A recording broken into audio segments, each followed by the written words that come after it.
Hi hello welcome to my channel. ಈ ಒಂದು ಕತೆ ತುಂಬ ಇಂಟ್ರೆಸ್ಟಿಂಗ್ ಆಗಿದೆ. ಸ್ವಲ್ಪನೂ ಸ್ಕಿಪ್ ಮಾಡದೆ ನೋಡಿ. ನನ್ನ ಪ್ರೀತಿಯ ದೇವತೆ ಭಾಗ 1.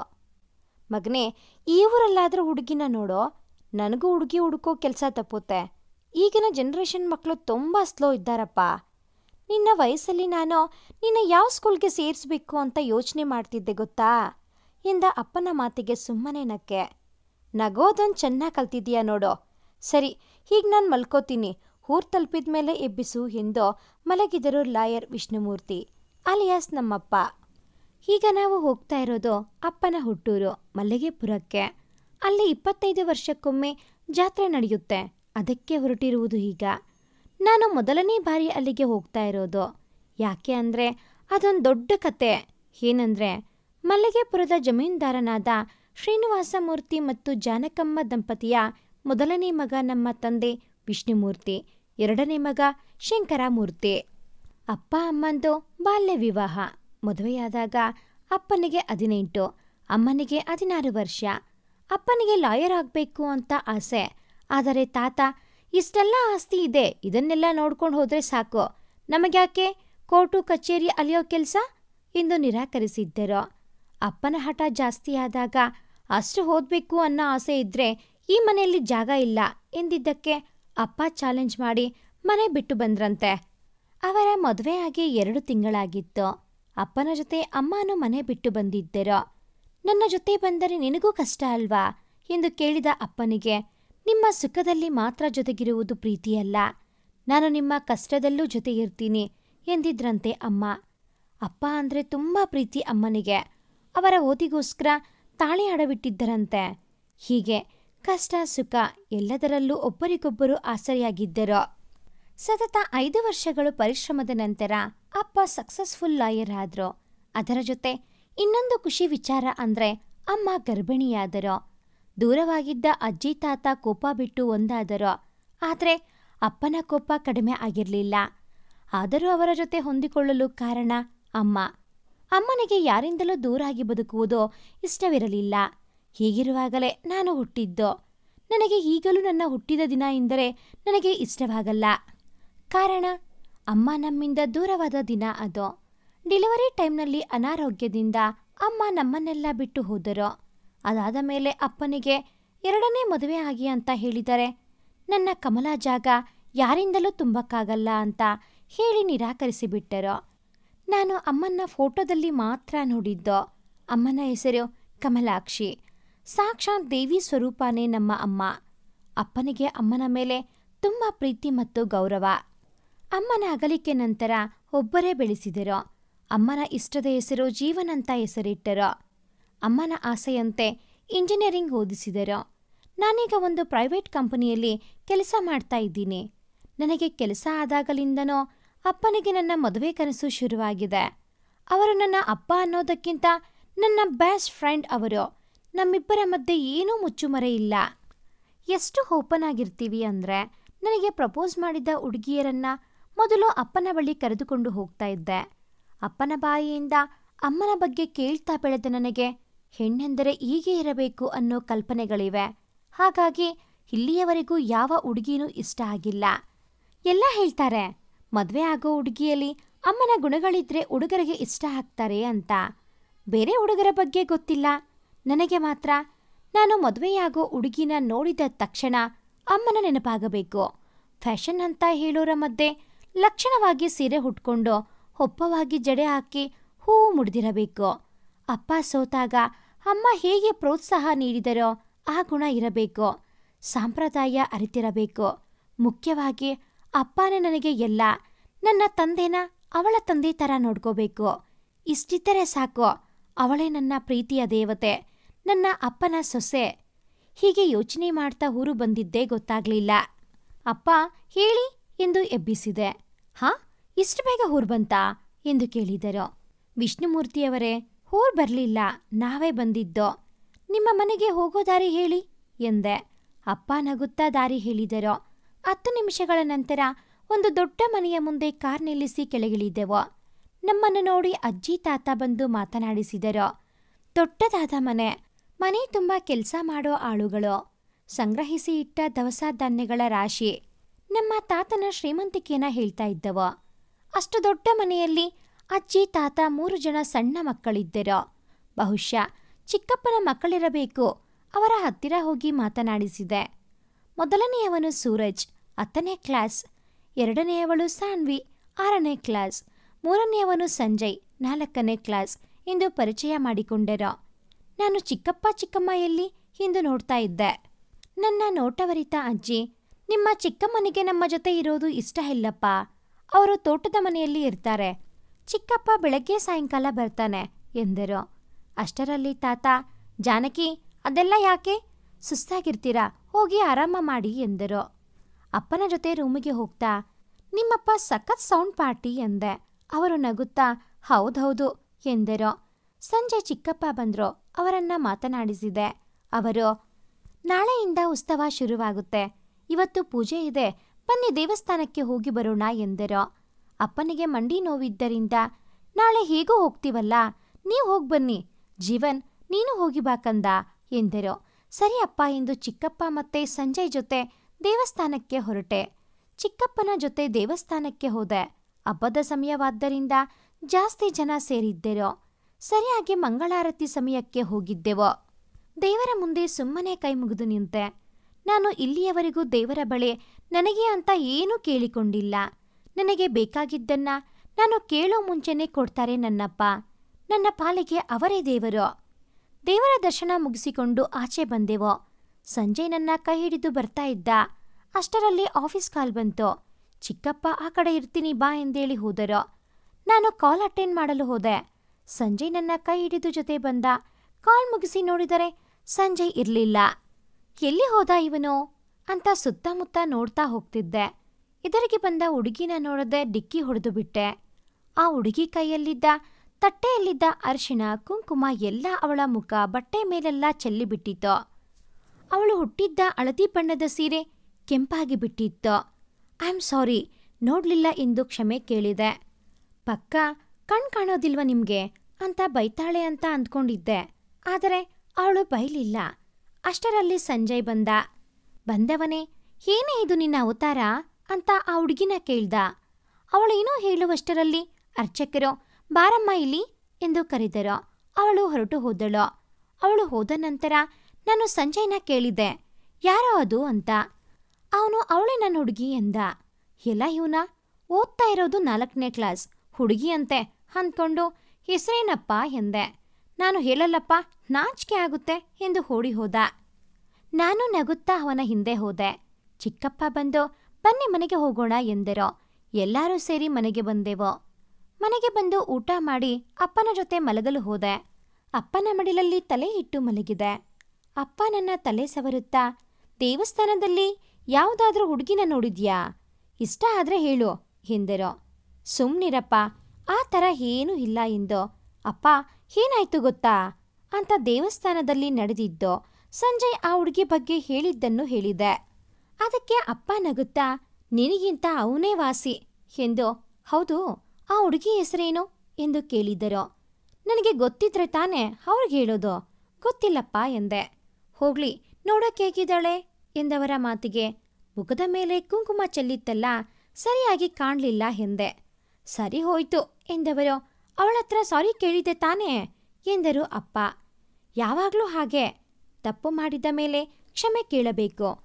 ಥ್ಯಾಂಕ್ಸ್ ಮತ್ತು ಸಾರಿ ಪದಗಳಿಗೆ ತುಂಬ ಬೆಲೆ ಇದೆ ಅಂತಾರೆ. ಕೇಳಿದೆ, ಆದರೆ ಅವಳು ಏನೂ ಹೇಳಲಿಲ್ಲ ಎಂದು. ನಾನು ಮಾಡಿದ ಅವಾಂತರಕ್ಕೆ ಅವಳ ಬಟ್ಟೆಯೆಲ್ಲ ಕಲೆಯಾಯಿತು. ಪಕ್ಕಾ ಬೈತಾಳೆ ಅನ್ಕೊಂಡಿದ್ದೆ, ಆದರೆ ಅವಳು ಹಾಗೆ ಮಾಡಲಿಲ್ಲ ಎಂದೆ. ತಪ್ಪು ನಿಂದೆ ಇರಬಹುದು, ಆದರೆ ಅದು ಗೊತ್ತಿಲ್ಲದೆ ಆಗಿದ್ದು ಅಂತ ಅವಳಿಗೂ ಅರ್ಥ ಆಗಿರಬೇಕು. ಅದಕ್ಕೆ ಅವಳು ಏನೂ ಅಂದಿಲ್ಲ ಎಂದರು. ಅವಳಿಗೆ ತಾಳ್ಮೆ ಜಾಸ್ತಿ ಅನಿಸುತ್ತೆ. ಬೇರೆಯವರಾಗಿದ್ದರೆ ಖಂಡಿತ ಮಂಗಳಾರತಿ ಮಾಡ್ತಾ ಇದ್ರು ಎಂದು ನನ್ನ ಅಭಿಪ್ರಾಯ ಹೇಳಿದೆ. ಅದಕ್ಕೆ ಅಪ್ಪ, ಎಲ್ಲರೂ ಒಂದೇ ಥರ ಇರಲ್ಲ ಕಣೋ. ಕಮಲಾನೂ ಹಾಗೆ, ತಾಳ್ಮೆ ಜಾಸ್ತಿ. ಕೆಲವೊಮ್ಮೆ ನಾನೇ ಕೋಪ ಮಾಡ್ಕೊಂಡು ಕೂತ್ಕೊಂಡಾಗ ಅವಳು ತಾಳ್ಮೆಯಿಂದ ನಿಭಾಯಿಸ್ತಿದ್ಲು. 6 ವರ್ಷದಲ್ಲಿ ಒಂದು ಸಾರಿನೂ ಅವಳು ನನ್ನ ಮೇಲೆ ಕೋಪ ಮಾಡ್ಕೊಂಡಿಲ್ಲ ಎಂದು ಅಮ್ಮನ ಬಗ್ಗೆ ಹೇಳೋಕೆ ಶುರು ಮಾಡಿದರು. ಅಮ್ಮನ ಬಗ್ಗೆ ಎಷ್ಟು ಹೇಳಿದರೂ ಕೇಳ್ತಾನೆ ಇರಬೇಕು ಅನಿಸುತ್ತೆ. ಹಾಗೇ ಕಣ್ಣು ಮುಚ್ಚಿದವನನ್ನ ಕಂಡು ಅಪ್ಪನೇ ಹೇಳು ಸರಿಯಾಗಿ ಮಲ್ಕೋ ಎಂದು ಮೇಲಬ್ಬಿಸಿ ಸರಿಯಾಗಿ ಮಲಗಿಸಿ ಹಣೆಗೆ ಮುತ್ತಿಟ್ಟು ಹೊದಿಕೆ ಹೊದಿಸಿ ಹೋದರು. ಮರುದಿನ ಬೆಳಗ್ಗೆ ಎದ್ದು ನೋಡಿದಾಗ ಅಪ್ಪ ಇರಲಿಲ್ಲ. ಟೈಮ್ ನೋಡಿದ್ರೆ 7 ಗಂಟೆ.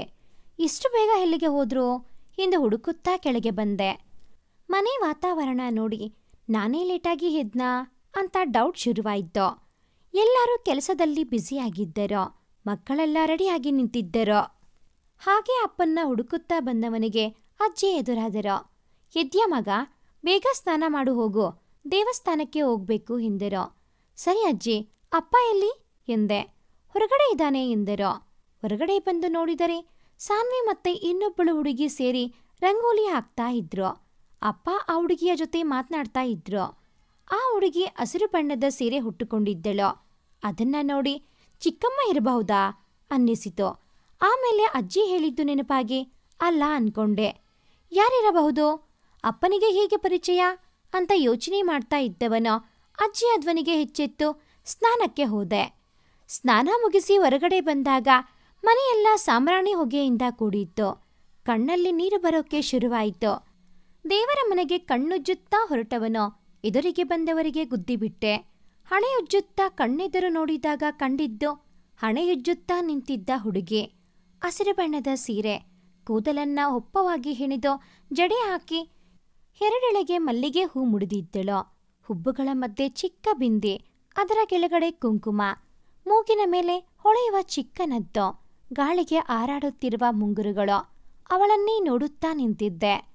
ಅಲ್ಲ, ನಿಮ್ಮಿಬ್ಬರಿಗೂ ಡ್ಯಾಶ್ ಹೊಡೆಯೋ ಕಾಯಿಲೆ ಏನಾದರೂ ಆಯ್ತಾ?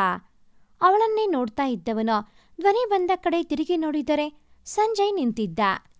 ಇಲ್ಲಿಯವರೆಗೂ ಕಣ್ಣು ಮುಚ್ಚಿ ಹಣೆಯುಜ್ಜುತ್ತಾ ನಿಂತಿದ್ದವಳು ಕಣ್ಣು ಬಿಟ್ಟು ಅವನನ್ನ ನೋಡಿ ನಂತರ ನನ್ನ ಕಡೆ ತಿರುಗಿ ಸಾರಿ ಎಂದು ಹೊರಟವಳನ್ನ ನಿಲ್ಲಿಸಿದ ಸಂಜಯ್, ಮೊದಲು ನನ್ನ ಪ್ರಶ್ನೆಗೆ ಉತ್ತರ ಕೊಡಿ ಎಂದ. ನಾನು ಅರ್ಥವಾಗದೆ ಏನು ಎಂದು ಕೇಳಿದೆ. ಅದಕ್ಕೆ ಅವನು, ನಿನ್ನೆ ದೇವಸ್ಥಾನದಲ್ಲಿ, ಇವತ್ತು ಇಲ್ಲಿ, ಡ್ಯಾಶ್ ಹೊಡೆಯೋದೇ ಆಯ್ತಲ್ಲ ನಿಮ್ಮಿಬ್ಬರದು ಎಂದವ ಚಿಕ್ಕಪ್ಪನ ಧ್ವನಿ ಕೇಳಿ ಹೊರಗೂಡಿದ. ನಾನು, ಅಂದ್ರೆ ನಿನ್ನೆ ದೇವಸ್ಥಾನದಲ್ಲಿ ನೋಡಿದ್ದು ಇವರನ್ನೇ ಅನ್ಕೊಂಡು ಐ ಆಮ್ ಸಾರಿ ಎಂದೆ. ಅವಳು, ಪರವಾಗಿಲ್ಲ, ಇಟ್ಸ್ ಓಕೆ ಎಂದು ಹೋದಳು. ಅವಳ ಬಗ್ಗೆ ಕೇಳೋಣ ಅಂತ ಸಾನ್ವಿ ಬಳಿ ಹೋಗಿ, ಸಾನ್ವಿ ಯಾರದು ಎಂದು ಕೇಳಿದೆ. ಅದು ಮೌನಿಷಾ, ನರೇಂದ್ರ ಮಾವನ ಮಗಳು ಎಂದಳು. ಹೋ, ಮಾವನ ಮಗಳ? ಅದಕ್ಕೆ ಸಂಜಯ್ ನನ್ನ ಹುಡುಗಿ ಅಂತ ಹೇಳ್ಕೊಂಡು ಓಡಾಡ್ತಾನೆ ಎಂದುಕೊಂಡೆ. ಹೊರಗಡೆ ಅಪ್ಪ ಮೌನಿಷಾಳ ಜೊತೆ ಮಾತನಾಡ್ತಾ ಇದ್ದರು. ಅದನ್ನ ನೋಡಿ, ಹೋ, ಆಗ್ಲೇ ರಂಗೋಲಿ ಹಾಕ್ತಾ ಇದ್ದಿದ್ದು ಇವಳೇ ಅಲ್ವಾ ಅನ್ಕೊಂಡು ಅವ್ರ ಹತ್ರ ಹೋದೆ. ಅಪ್ಪ ನನ್ನ ನೋಡಿ, ಬಾ ಜೀವನ್, ಇವಳು ಮೌನಿಷಾ ಅಂತ, ನನ್ನ ಬಾಲ್ಯದ ಸ್ನೇಹಿತ ನರೇಂದ್ರನ ಮಗಳು. ಮೌನಿಷಾ, ಇವನು ನನ್ನ ಮಗ ಜೀವನ್ ಎಂದು ಪರಿಚಯ ಮಾಡಿಕೊಟ್ಟರು. ನಾನು ಮುಗಳ್ನಗುತ್ತಾ ಹಾ ಎಂದೆ. ಅವಳು ಮುಗಳ್ನಕ್ಕು ಹೋದಳು. ಅವಳು ಹೋದ ಮೇಲೆ ಅಪ್ಪ, ನರೇಂದ್ರ ನನ್ನ ಸ್ನೇಹಿತ ಅಷ್ಟೇ ಅಲ್ಲ, ವರಸೆಯಲ್ಲಿ ನಿನಗೆ ಮಾವ ಆಗ್ತಾನೆ. ಇಲ್ಲೇ ಸ್ವಲ್ಪ ದೂರದಲ್ಲೇ ಅವರ ಮನೆ ಇರೋದು. ಅಜ್ಜಿಗೆ ರಂಗೋಲಿ ಹಾಕೋದು, ಪೂಜೆ ಕೆಲಸ ಮಾಡೋದು ಕಷ್ಟ ಆಗುತ್ತೆ. ಅದನ್ನ ಕೆಲಸದವರಿಗೆ ಹೇಳಕ್ಕಾಗಲ್ವಲ್ಲ, ಅದಕ್ಕೆ ಮೌನಿಷಾ ಬಂದು ಸಹಾಯ ಮಾಡ್ತಾಳೆ ಎಂದಿರೋ. ಅಷ್ಟರಲ್ಲಿ ಚಿಕ್ಕಪ್ಪ ಬಂದಿದ್ದರಿಂದ ಎಲ್ಲ ತಿಂಡಿ ತಿಂದು ದೇವಸ್ಥಾನಕ್ಕೆ ಹೊರಟೆವು. ಮನೆಯಿಂದ ಸ್ವಲ್ಪ ದೂರ ಇದ್ದಿದ್ದರಿಂದ ನಡೆದುಕೊಂಡೇ ಹೋಗಬಹುದಿತ್ತು. ಮೊದಲನೇ ದಿನ ಅಭಿಷೇಕ ಇದ್ದಿದ್ದರಿಂದ ಅದಕ್ಕೆ ಬೇಕಾದ ಸಾಮಗ್ರಿಗಳನ್ನ ತೆಗೆದುಕೊಂಡು ಹೋಗ್ತಾ ಇದ್ದೆವು. ನಾನು ಪ್ರಸಾದದ ಪಾತ್ರೆ ತೆಗೆದುಕೊಂಡಿದ್ದೆ.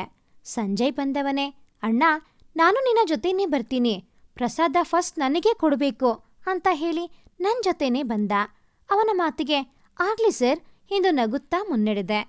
ನಾವು ದೇವಸ್ಥಾನ ತಲುಪುತ್ತಿದ್ದಂತೆ ನಮ್ಮನ್ನ ಕಾಯುತ್ತಿದ್ದವರಂತೆ, ಬನ್ನಿ, ಎಲ್ಲ ತಯಾರಾಗಿದೆ, ನಿಮ್ಮನ್ನೇ ಕಾಯ್ತಾ ಇದ್ವಿ ಎಂದು ಒಬ್ಬರು ಅಪ್ಪನ ವಯಸ್ಸಿನ ವ್ಯಕ್ತಿ ಕರೆದುಕೊಂಡು ಹೋದೆರೋ.